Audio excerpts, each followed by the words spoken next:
S K super TMT, the long life TMT. NEET ದಂಗಲ್, ಕೇಂದ್ರದ ಮುಂದೆ ಸಿಜೆಪಿ ಬಿಗಿಪಟ್ಟು. ಸಚಿವ ಪ್ರಧಾನ್ ರಾಜೀನಾಮೆ ಹೊರತು ನಿಲ್ಲದು ಹೋರಾಟ. ಯಾವುದೇ ಕಾರಣಕ್ಕೂ ಹಿಡಿದ ಹಠ ಬಿಡದ ಕಾಕ್ರೋಚ್. ನೀಟ್ ಪ್ರಶ್ನೆ ಪತ್ರಿಕೆ ಲೀಕಾಸುರರ ವಿರುದ್ಧ ಕೇಂದ್ರ ಸರ್ಕಾರ ಬ್ರಹ್ಮಾಸ್ತ್ರ ಪ್ರಯೋಗಿಸಿದೆ. ಪ್ರಶ್ನೆ ಪತ್ರಿಕೆ ಸೋರಿಕೆ ಶೂರರಿಗೆ ಬಿಸಿ ಮುಟ್ಟಿಸುವಂತಹ ಕಠಿಣ ಕಾನೂನು ಜಾರಿಗೆ ಮೋದಿ ಸರ್ಕಾರ ಅಸ್ತು ಹೊಂದಿದೆ. ಕಾಕ್ರೋಚ್ ಪಾರ್ಟಿ ಬಿಗಿಪಟ್ಟು ಮುಂದುವರೆದಿದ್ದು, ಸಚಿವರ ರಾಜೀನಾಮೆ ಹೊರತು ಹೋರಾಟ ನಿಲ್ಲಿಸಲ್ಲ ಅನ್ನೋ ಸಂದೇಶವನ್ನು ರವಾನಿಸೋಕೆ ನಿಂತಿದೆ. ಕಾಕ್ರೋಚ್ ಪಾರ್ಟಿಗೆ ಕೇಂದ್ರ ಸಚಿವ ಧರ್ಮೇಂದ್ರ ಪ್ರಧಾನ್ ರಾಜೀನಾಮೆಯೇ ಒನ್ಲೈನ್ ಅಜೆಂಡಾ ಆಗಿದೆ. ಸಚಿವರ ರಾಜೀನಾಮೆ ಹೊರತಾಗಿ ಪ್ರತಿಭಟನೆ ಕಾವು ತಣ್ಣಗಾಗಲ್ಲ ಎಂಬ ಸಂದೇಶ ರವಾನಿಸಿದೆ.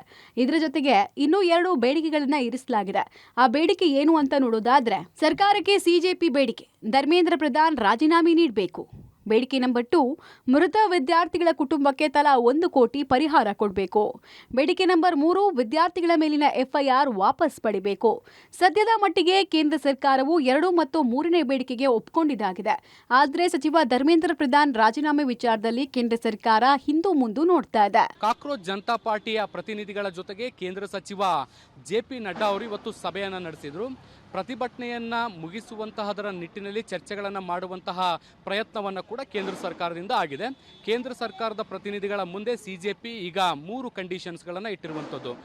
1, ಧರ್ಮೇಂದ್ರ ಪ್ರಧಾನ್ ಅವರು ರಾಜೀನಾಮೆಯನ್ನು ಕೊಡಬೇಕು, ಮತ್ತು ನೀಟ್ ವಿಚಾರದಲ್ಲಿ ಆತ್ಮಹತ್ಯೆಯನ್ನು ಮಾಡಿಕೊಂಡಂಥ ವಿದ್ಯಾರ್ಥಿಗಳ ಕುಟುಂಬಕ್ಕೆ ತಲಾ 1 ಕೋಟಿ ರೂಪಾಯಿಯನ್ನು ಕೊಡಬೇಕು. ಇದರ ಜೊತೆಗೆ ಭವಿಷ್ಯದಲ್ಲಿ ಈ ರೀತಿಯಾದಂಥ ಘಟನೆಗಳಾಗದಂತೆ ಕಾನೂನು ಕ್ರಮಗಳು ಸೇರಿದಂತೆ ಮತ್ತು ಈ ಪ್ರತಿಭಟನೆಯಲ್ಲಿ ಭಾಗಿಯಾದಂಥ ವಿದ್ಯಾರ್ಥಿಗಳ ಮೇಲೆ ಯಾವುದೇ ರೀತಿಯಾದಂಥ ಕ್ರಮಗಳಾಗಬಾರದು ಅನ್ನುವಂತಹ ಡಿಮ್ಯಾಂಡ್ಸ್ ಅನ್ನು ಇಟ್ಟಿದ್ದಾರೆ. ಅದರಲ್ಲಿ ಮುಖ್ಯವಾಗಿ ರಾಜೀನಾಮೆ ಅಧಿಕೃತವಾಗಿ ಆಗಲೇಬೇಕು ಅನ್ನುವಂಥ ಒತ್ತಡವನ್ನು ಕೂಡ ಈಗ ಸಿಜೆಪಿ ಕಡೆಯಿಂದ ಹಾಕಿರುವಂಥದ್ದು. ಇದ್ರ ಬಗ್ಗೆ ಚರ್ಚೆಯನ್ನು ಮಾಡಿ ನಿರ್ಧಾರವನ್ನು ತಿಳಿಸ್ತೀವಿ ಅಂತ ಜೆ.ಪಿ. ನಡ್ಡಾ ಅವರು ಕೂಡ ಹೇಳಿರುವಂಥದ್ದು. ಸೊ ಹೀಗಾಗಿ 24 ಗಂಟೆಗಳ ಸಮಯವನ್ನು ಕೇಂದ್ರ ಸರ್ಕಾರ ಪಡೆದಿರುವಂಥ ಹಿನ್ನೆಲೆಯಲ್ಲಿ ನಾಳೆ ಮಧ್ಯಾಹ್ನದ ಒಳಗಡೆ ಧರ್ಮೇಂದ್ರ ಪ್ರಧಾನ್ ಅವರ ರಾಜೀನಾಮೆ ಆಗುತ್ತಾ ಇಲ್ವಾ ಅನ್ನೋ ಪ್ರಶ್ನೆಗೆ ಉತ್ತರ ಸಿಗಲಿದೆ. ಕಾಕ್ರೋಚ್ ಕಂಡೀಷನ್, ಕೇಂದ್ರಕ್ಕೆ ಟೆನ್ಷನ್. ನಾಳೆ ಮಧ್ಯಾಹ್ನದವರೆಗೂ ಟೈಮ್ ಕೇಳಿದ ಕೇಂದ್ರ.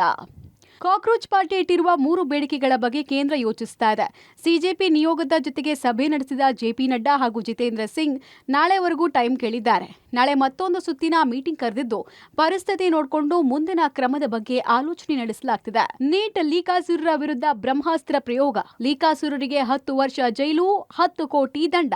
ಕೇಂದ್ರ ಸಂಪುಟ ಸಭೆಯಲ್ಲಿ ಮಸೂದೆಗೆ ಅನುಮೋದನೆ. ನೀಟ್ ಲೀಕಾಸುರರ ವಿರುದ್ಧ ಕೇಂದ್ರ ಸರ್ಕಾರ ಬ್ರಹ್ಮಾಸ್ತ್ರ ಪ್ರಯೋಗ ಮಾಡಿದೆ. ವಿದ್ಯಾರ್ಥಿಗಳ ಬದುಕಿನ ಜೊತೆಗೆ ಚೆಲ್ಲಾಟ ಆಡಿದವರಿಗೆ ಶಾಕ್ ಕೊಟ್ಟಿದೆ. ಪ್ರಶ್ನೆ ಪತ್ರಿಕೆ ಸೋರಿಕೆ ಮಾಡಿದವರಿಗೆ 10 ವರ್ಷ ಜೈಲು ಶಿಕ್ಷೆ ಫಿಕ್ಸ್ ಆಗಲಿದೆ. ಪ್ರಶ್ನೆ ಪತ್ರಿಕೆ ಲೀಕಾಸುರರಿಗೆ 10 ಕೋಟಿವರೆಗೂ ದಂಡ ವಿಧಿಸಲಾಗುತ್ತೆ. ಪೇಪರ್ ಲೀಕ್ ಕೇಸ್ಗಳನ್ನು ಫಾಸ್ಟ್ ಟ್ರ್ಯಾಕ್ ಕೋರ್ಟ್ನಲ್ಲಿ ವಿಚಾರಣೆ ನಡೆಸಲಿದ್ದು, 3 ತಿಂಗಳಲ್ಲಿ ಕೇಸ್ ಇತ್ಯರ್ಥಕ್ಕೆ ತೀರ್ಮಾನಿಸಲಾಗಿದೆ. ಆ ಮೂಲಕ ಪ್ರಶ್ನೆ ಪತ್ರಿಕೆ ಲೀಕಾಸುರರ ವಿರುದ್ಧ ಕಠಿಣ ಕಾನೂನು ಜಾರಿಗೆ ಕೇಂದ್ರ ಸರ್ಕಾರ ಮುಂದಾಗಿದೆ. ಪ್ರಶ್ನೆ ಪತ್ರಿಕೆ ಸೋರಿಕೆ ತಡೆಗೆ ಹೊಸ ಕಾನೂನು.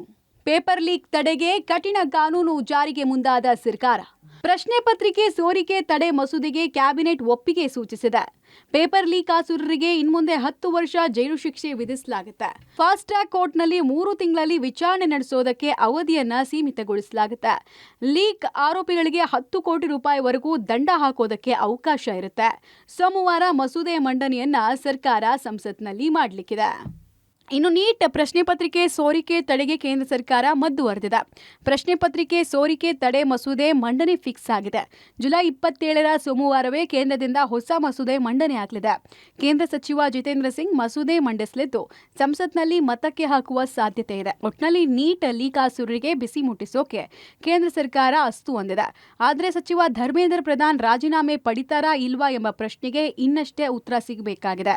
Bureau report, public TV.